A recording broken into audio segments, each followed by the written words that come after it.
નમસ્કાર વિદ્યાર્થી મિત્રો, હું પ્રદીપ પ્રજાપતિ એ અમારા સંપાદનની YouTube ચેનલમાં આપનું સ્વાગત કરું છું. મિત્રો, આજના વિડીયોમાં આપણે ધોરણ 9 અને 10મો ગણિત વિષયના સામાન્ય જ્ઞાન વિષયનો અભ્યાસ કરીશું. તમે મિત્રો આગળ 9મા 10મા અને 8મા 9મા અને 10મામાં સામાન્ય જ્ઞાન વિશે અભ્યાસ કર્યો છે. તમે માસ પ્રમોશન મેળવીને આગલા ધોરણમાં આવેલા છો તો આપણે સૌપ્રથમ શરૂઆત કરીશું આપણે સામાન્ય જ્ઞાનથી. તો આજે 9મા અને 10મા ધોરણ માટે આપણે સામાન્ય જ્ઞાન માટેનો ટોપિક આજે લઈશું સંખ્યા પરિચય. તો તમે અગાઉના ધોરણમાં પણ સંખ્યાઓ વિશે અભ્યાસ કરી ચૂક્યા છો, અમુક સંખ્યાઓનો ઉપયોગ તમે કરી ચૂક્યા છો. બસ એવી જ સંખ્યાઓનો આપણે બેઝિક ખ્યાલ પહેલા મેળવીશું. તો આજના લેક્ચરમાં આપણે વિવિધ સંખ્યાઓનો કે જેને તમે ઉપયોગ ગણિતમાં કરો છો એવી સંખ્યાઓ વિશે આપણે પરિચય મેળવવાનો છે. તો સૌપ્રથમ સંખ્યા છે આપણી પ્રાકૃતિક સંખ્યાઓ. તો પ્રાકૃતિક સંખ્યાઓ કઈ કઈ છે એના વિશે આપણે અભ્યાસ કરીશું. તો આપણા ગણિતમાં વ્યવહારમાં જીવનમાં આપણે પ્રાકૃતિક સંખ્યાઓનો ઉપયોગ કરીએ છીએ. એવી પ્રાકૃતિક સંખ્યાઓ છે 1 2 3 4 અને આમ અસંખ્ય સુધી. તો 1 થી શરૂ થઈ 1 2 3 4 5 અને આમ અસંખ્ય સુધી પ્રાકૃતિક સંખ્યાઓ આવેલી છે. તો આવી જે સંખ્યાઓ છે એને આપણે પ્રાકૃતિક સંખ્યાઓ કહીશું. બીજા શબ્દોમાં કહેવું તો આપણે એને ધન પૂર્ણાંક પણ કહીએ છીએ. કેમ ધન? કારણ કે બધી સંખ્યાઓ કેવી છે? ધન. 1 થી માંડી 1 2 3 4 અને આમ અસંખ્ય સુધી લંબાવી શકાય છે. તો આવી સંખ્યાઓને આપણે કેવી સંખ્યાઓ કહીશું? પ્રાકૃતિક સંખ્યાઓ અથવા એને ધન પૂર્ણાંક પણ કહે છે. તો ધન પૂર્ણાંક હવે જોઈએ તો સૌથી નાનામાં નાની પ્રાકૃતિક સંખ્યા કઈ? તો આપણે જાણીએ કે સૌથી નાનામાં નાની પ્રાકૃતિક સંખ્યા કઈ છે? 1. તો સૌથી નાની પ્રાકૃતિક સંખ્યા કઈ છે? 1. સૌથી નાનામાં નાની પ્રાકૃતિક અથવા ધન પૂર્ણાંક સંખ્યા કઈ? તો 1. તો આ છે આપણી પ્રાકૃતિક સંખ્યાઓ જેમાં સમાવેશ થાય છે 1 2 3 4 અને આમ અસંખ્ય સુધી. કેટલી સંખ્યાઓ છે? તો અસંખ્ય. આગળ જે બીજી સંખ્યા તો પૂર્ણ સંખ્યાઓ. હવે પૂર્ણ સંખ્યાઓ એટલે કેવી? તો પૂર્ણ સંખ્યામાં પ્રાકૃતિક સંખ્યા તો આવશે, વધારાની એક શરૂઆત થશે, શૂન્યથી શરૂઆત થશે. પૂર્ણ સંખ્યાની શરૂઆત ક્યાંથી થશે? શૂન્ય. તો 0 1 2 3 4 વગેરે આમ અસંખ્ય સુધી. તો શૂન્યથી શરૂ થઈ 0 1 2 3 4 5 6 7 અસંખ્ય સુધી વિસ્તરેલી છે. તો આવી સંખ્યાઓ જેમાં શૂન્યનો સમાવેશ થતો હોય એવી સંખ્યાઓને આપણે કેવી સંખ્યાઓ કહીશું? પૂર્ણ સંખ્યાઓ. હવે પૂર્ણ સંખ્યાઓમાં સૌથી નાનામાં નાની સંખ્યા કઈ? તો આપણે જાણીએ છીએ કે 0 થી શરૂ થાય સૌથી નાનામાં નાની સંખ્યા કઈ હશે? 0. તો સૌથી નાની પૂર્ણ સંખ્યા કઈ? પૂર્ણ સંખ્યા કઈ છે? 0. સૌથી નાની પ્રાકૃતિક સંખ્યા પૂછે તો 1 અને સૌથી નાની પૂર્ણ સંખ્યા તો કઈ? 0. તો 0 થી માંડી 0 1 2 3 4 5 અને આમ અસંખ્ય સુધી આપણે લંબાવી શકીએ તેવી બધી સંખ્યાઓ આપણે કઈ સંખ્યાઓ કહીશું? પૂર્ણ સંખ્યાઓ. પૂર્ણ સંખ્યાઓ પણ કેટલી હશે? અસંખ્ય. હવે એના પછી આવશે ઋણ પૂર્ણાંક. તો આ ધન પૂર્ણાંક હતા, હવે એવા ને એવા ઋણ પૂર્ણાંક. તો ઋણ પૂર્ણાંકો કયા? તો -1 -2 -3 અને આમ અસંખ્ય સુધી. તો આ બધા ઋણ પૂર્ણાંક છે. આપણે જાણીએ છીએ કે ઋણ પૂર્ણાંક -1 થી શરૂ થાય -1 -2 -3 અને આમ અસંખ્ય સુધી. પરંતુ અહીંયા -1 થી શરૂ થાય છે તો આ -1 એ સૌથી મોટો ઋણ પૂર્ણાંક છે. તો સૌથી મોટો ઋણ પૂર્ણાંક કયો? તો -1. તો સૌથી મોટો ઋણ પૂર્ણાંક -1 છે. અહીંયા સૌથી નાનો 1, જ્યારે ઋણ પૂર્ણાંકનું -1 એટલે શું છે? સૌથી મોટો પૂર્ણાંક. જેમ જેમ તમે આગળ વધતા જશો એમ એમ સંખ્યાનું મૂલ્ય ઘટતું જશે. જેમ કે -1 સૌથી મોટો, પછી એનાથી નાનો -2, એનાથી નાનો -3, એમ જેમ જેમ તમે આગળ જતા જશો એમ એનું વેલ્યુ ઘટતું જશે. તો સૌથી મોટો ઋણ પૂર્ણાંક કયો છે? તો -1. અને સૌથી નાનો ધન પૂર્ણાંક 1 અને સૌથી નાની પૂર્ણાંક સંખ્યા કઈ? તો 0. હવે આગળ આપણે જોઈએ પૂર્ણાંક સંખ્યાઓ. તો પૂર્ણાંક સંખ્યાઓ કોને કહેવાય? તો જે સંખ્યાઓમાં ધન પ્રાકૃતિક સંખ્યાઓ અથવા ધન પૂર્ણાંકો, ઋણ પૂર્ણાંકો અને શૂન્યનો સમાવેશ થતો હોય એવી બધીને આપણે કઈ સંખ્યાઓ કહીશું? પૂર્ણ પૂર્ણાંક સંખ્યાઓ. તો અહીંયા પૂર્ણાંક સંખ્યામાં આમ અસંખ્ય સુધી આવશે -3, પછી -2, -1, 0, 1, 2, 3 અને આમ વગેરે. તો માઈનસમાં પણ આમ અસંખ્ય સુધી ધનમાં પણ આમ અસંખ્ય સુધી અને પ્લસ 0. તો આટલી જે સંખ્યાઓ હશે, જે સંખ્યાઓમાં આ ઋણ, ધન અને 0 પૂર્ણાંક સંખ્યાઓનો ઉપયોગ થતો હશે, તો બતાવતી હશે એવી સંખ્યાઓને આપણે કેવી સંખ્યાઓ કહીશું? પૂર્ણાંક સંખ્યાઓ. બરાબર? તો આ પૂર્ણાંક સંખ્યાઓ કેટલી હશે? તો અસંખ્ય. એમાં ધન પૂર્ણાંક, 0 અને ઋણ પૂર્ણાંકનો સમાવેશ થાય છે. આગળ જોઈએ સંખ્યાઓ અપૂર્ણાંક સંખ્યાઓ. તો હવે અપૂર્ણાંક સંખ્યાઓ કેવી? તો આપણે એવી સંખ્યાઓ વિશે આપણે જોયું છે 1/3, 4/3, 2/5. આવી જે સંખ્યાઓ છે એને આપણે કેવી સંખ્યાઓ કહીશું? અપૂર્ણાંક સંખ્યાઓ. અપૂર્ણાંક સંખ્યામાં આપણે જોઈએ છીએ કે આપણે જેમ કે 1/3 માં આપણે ઉપરનાને શું કહીશું? અંશ, જ્યારે નીચેનાને આપણે શું કહીએ છીએ? છેદ.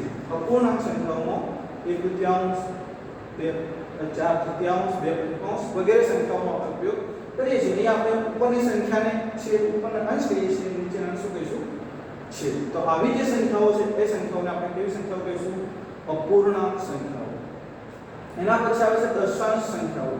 દશાંશ સંખ્યાઓ કે જેમાં દશાંશ ચિહ્નનો આપણે ઉપયોગ કરતા હોય. તમે આવી સંખ્યાઓ વિશે ભણ્યા છો 0.5, 1.13 અથવા 1.3, 2.23 વગેરે. તો આવી સંખ્યાઓ કે જેમાં દશાંશ ચિહ્નનો આપણે ઉપયોગ કરતા હોય એવી સંખ્યાઓને આપણે દશાંશ સંખ્યાઓ કહીશું. આપણે આ દશાંશ સંખ્યાઓને આપણે અપૂર્ણાંક સ્વરૂપે પણ લખી શકીએ. જેમ કે 0.5 ને આપણે 1/3 લખીએ છીએ. 1.3 ને આપણે 13/10 લખી શકીએ. એ જ રીતે 2.23 ને આપણે 223/100 આપણે લખી શકીએ. દશાંશ ચિહ્નની જમણી બાજુ જેટલા અંક હોય એના નીચે આપણે શૂન્ય મૂકીને આપણે લખી શકીએ છીએ. તો આ રીતે દશાંશ સંખ્યાઓ જેમાં આપણે દશાંશ ચિહ્નનો ઉપયોગ કરીએ છીએ એવી બધી જ સંખ્યાઓ આપણે દશાંશ સંખ્યાઓ કહીશું અને એનો અપૂર્ણાંક સ્વરૂપે પણ લખી શકાય છે. આગળ જોઈએ તો સમય સંખ્યાઓ. હવે સમય સંખ્યામાં કેવી કેવી સંખ્યાઓ આવશે? તો આપણે જોઈ ગયા કે સમય સંખ્યા એટલે કેવી સંખ્યા કે જે સંખ્યાને આપણે PQ સ્વરૂપે દર્શાવી શકીએ. તો જે સંખ્યાને P ભાગ્યા Q, જો Q is not equal to 0, એનો મતલબ છેદ 0 હોવો જોઈએ નહીં. આવી જે બધી સંખ્યાઓ છે એને આપણે સમય સંખ્યાઓ કહીશું. જેમ કે 1/3, 2/5, 3/5 આ બધી સમય સંખ્યાઓ છે. તો આવી જે સંખ્યાઓ છે એ બધી કેવી સંખ્યાઓ કહીશું? સમય સંખ્યા. જેને PQ સ્વરૂપમાં આપણે દર્શાવી શકીએ, એટલે કે અંશ અને છેદ સ્વરૂપે દર્શાવી શકીએ, પણ જેમાં Q છે એ 0 હોવો જોઈએ નહીં. તો આ બધી ધન સમય સંખ્યાઓ છે. ધન સમય સંખ્યા. એ જ રીતે આપણે -1/3, -2/5, -3/5 આ ઋણ સમય સંખ્યા એટલે કે ઋણ પૂર્ણાંક, ઋણ સમય સંખ્યા છે. એ રીતે જો અંશ તમે 0 લખો તો 0/2, 0/5 તો એ સંખ્યાઓ થશે આપણી ઋણ એટલે 0 સમય સંખ્યાઓ. બરાબર? તો આ છે આપણી સમય સંખ્યાઓ જેને આપણે PQ સ્વરૂપમાં દર્શાવી શકીએ છીએ. જો Q is not equal to 0 એટલે છેદ 0 હોવો જોઈએ ને, કારણ કે છેદમાં 0 હોય એવી સંખ્યા સુધી અસ્તિત્વમાં આવી નથી. નેક્સ્ટ છે અસમય સંખ્યાઓ. સમય સંખ્યા અને અસમય સંખ્યા. તો હવે અસમય સંખ્યા કેવી? જેમ આપણે જોયું કે સમય સંખ્યા એટલે જે સંખ્યાને આપણે PQ સ્વરૂપે દર્શાવી શકીએ એ સમય સંખ્યા. તો અસમય સંખ્યા તો જે સંખ્યાને આપણે PQ સ્વરૂપે દર્શાવી શકતા નથી એવી સંખ્યાઓને આપણે અસમય સંખ્યાઓ કહીશું. અને એવી સંખ્યાઓ છે આપણે કેવી? પાઈ, વર્ગમૂળમાં 2, વર્ગમૂળમાં 3, 0.356, 3, 1, 2 અંક અસમય છે કે જેમાં પાછળ કઈ અંક નિશ્ચિત હોતો નથી. આવી બધી સંખ્યાઓ છે એ અસમય સંખ્યાઓ છે કે જેને આપણે P અને Q સ્વરૂપે દર્શાવી શકતા નથી. જેમ કે પાઈ, વર્ગમૂળ 2, વર્ગમૂળ 3 અને 0.5 પાછળ પોઈન્ટની અસંખ્ય સંખ્યા, કોઈ નિશ્ચિત સંખ્યા હોતી નથી. એવી સંખ્યા બધી અસમય સંખ્યાઓ આપણે કહીશું.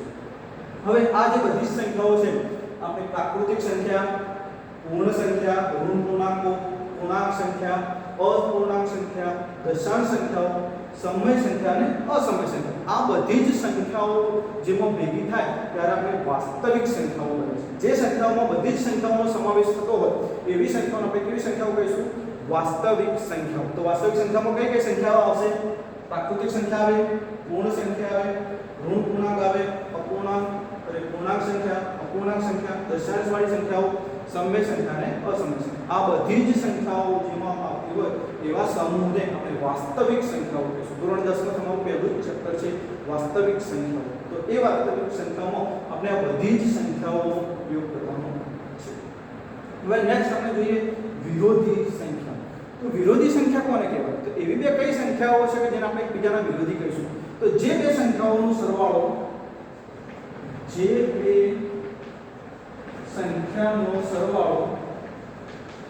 શૂન્ય થતો હોય, શૂન્ય થાય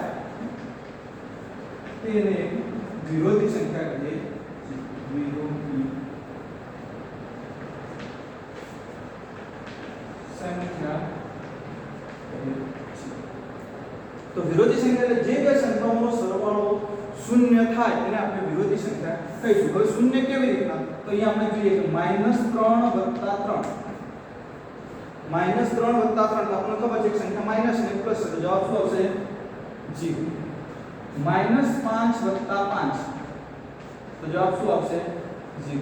તો આવી જે સંખ્યાઓ છે કે જેનો સરવાળો શૂન્ય થાય એવી સંખ્યાઓને એકબીજાના વિરોધી કહીશું. અહીંયા -3 નો વિરોધી 3, -5 નો વિરોધી 5. તો 5 નો વિરોધી -5 અને 3 નો વિરોધી -3. તો એવી બે સંખ્યાઓ કે જેનો સરવાળો શૂન્ય થાય એવી સંખ્યાઓને આપણે વિરોધી સંખ્યાઓ કહીશું.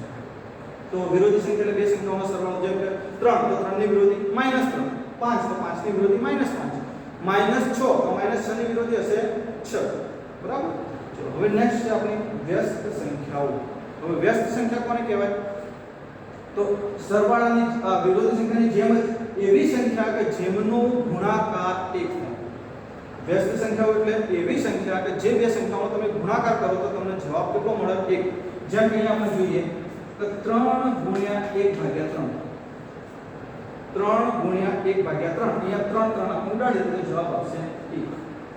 તો એવી બે સંખ્યાઓ કે જેનો ગુણાકાર તમને 1 મળે એવી સંખ્યાને આપણે શું કહીશું? એકબીજાની વ્યસ્ત સંખ્યા. બીજું ઉદાહરણ લઈએ તો 5 × 1/5 તો અહીંયા 5 5 ઉડી જાય તો જવાબ આવશે 1. તો અહીંયા તમે જુઓ કે 3 નો વ્યસ્ત કેટલો થશે? 1/3. તો 1/3 નો વ્યસ્ત 3. 5 નો વ્યસ્ત કેટલો થશે? 1/5 અને 1/5 નો વ્યસ્ત 5. તો અહીંયા એવી બે સંખ્યાઓ કે જેમનો ગુણાકાર 1 થાય એવી સંખ્યાઓને આપણે એકબીજાના વ્યસ્ત સંખ્યાઓ આપણે કહીશું. તો આ થઈ આપણી સંખ્યાઓ વિશેનો પરિચય. આપણે કેટલી સંખ્યાઓ જોઈ? તો પ્રાકૃતિક સંખ્યાઓ જોઈ કે જેમાં 1 2 3 4 5 થી અસંખ્ય સુધી સંખ્યાઓનો સમાવેશ થાય છે જેને આપણે ધન પૂર્ણાંક પણ કહીશું.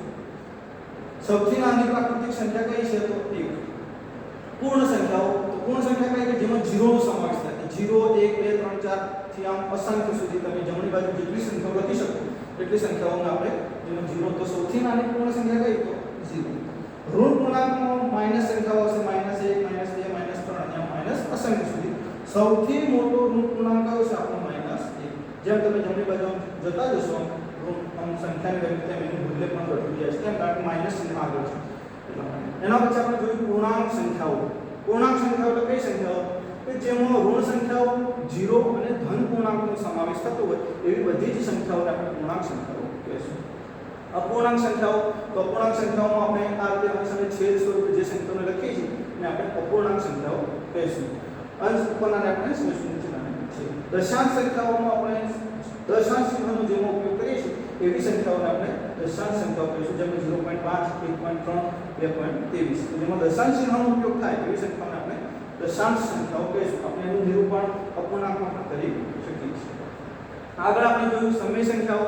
સમય સંખ્યામાં કેવી સંખ્યાઓ? તો એવી સંખ્યાઓ કે જેને આપણે પીક્યુ સ્વરૂપે દર્શાવી શકીએ એટલે કે અંશ અને છેદ સ્વરૂપે સંખ્યાઓને લખી શકીએ. જો છેદ 0 હોવો જોઈએ એટલે કે key is not equal to 0. તો એવી સંખ્યાઓ છે 1/3 2/5 3/5 આ ધન સમય સંખ્યાઓ છે -1/3 -2/5 એ ઋણ છે. અને જો તમે અંશ 0 લઈ લો તો એ ઋણ સમય સંખ્યા થશે. અસમય સંખ્યા તો જે સમય સંખ્યા જે સંખ્યાને આપણે પીક્યુ સ્વરૂપે દર્શાવી શકતા નથી એવી બધી સંખ્યાઓ અસમય સંખ્યાઓ જેમ કે પાઈ છે √2 √5 જેનું વર્ગમૂળ ના નીકળતું હોય તે બધી જ સંખ્યાઓ અસમય સંખ્યાઓ હશે. વિરોધી સંખ્યા જોઈ તો જે બે સંખ્યાઓનો સરવાળો શૂન્ય થાય એને આપણે વિરોધી સંખ્યાઓ કહીશું. જેમ કે -3 અને 3 નો સરવાળો 0 -5 અને 5 નો સરવાળો 0. તો આ બે સંખ્યાઓ એકબીજાની વિરોધી છે. જેમ કે -3 નો વિરોધી 3 5 નો વિરોધી -5 પછી વ્યસ્ત સંખ્યાઓ, તો વ્યસ્ત સંખ્યાઓ આપણે જોઈ એવી સંખ્યાઓ જે બે સંખ્યાઓનો ગુણાકાર 1 થતો હોય એવી બે સંખ્યાઓને એકબીજાના વ્યસ્ત સંખ્યા કહીએ છીએ. જેમ કે 3 નો વ્યસ્ત 1/3, 5 નો વ્યસ્ત 1/5 અને 1/3 નો વ્યસ્ત ની સંખ્યા ઉલટાઈ દેવાની એટલે કે 3. તો આ હતી આપણી સંખ્યાનો પરિચય. આટલી સંખ્યાઓ વિશે આપણે અભ્યાસ કરવાનો છે. આનો ઉપયોગ આપણે આગળના ધોરણોમાં તમે જ્યારે ગણિત ભણશો તેમાં આ બધી સંખ્યાઓનો ઉપયોગ કરવાનો છે. તો આજના લેક્ચરમાં આપણે જોયું કે આપણે સંખ્યાઓનો પરિચય મેળવ્યો કે કેવી કેવી સંખ્યાઓનો ઉપયોગ આપણે ગણિતમાં કરીએ છીએ. તો આજના વિડીયોમાં આટલું જ. નેક્સ્ટ લેક્ચરમાં આપણે આગળ ભણીશું.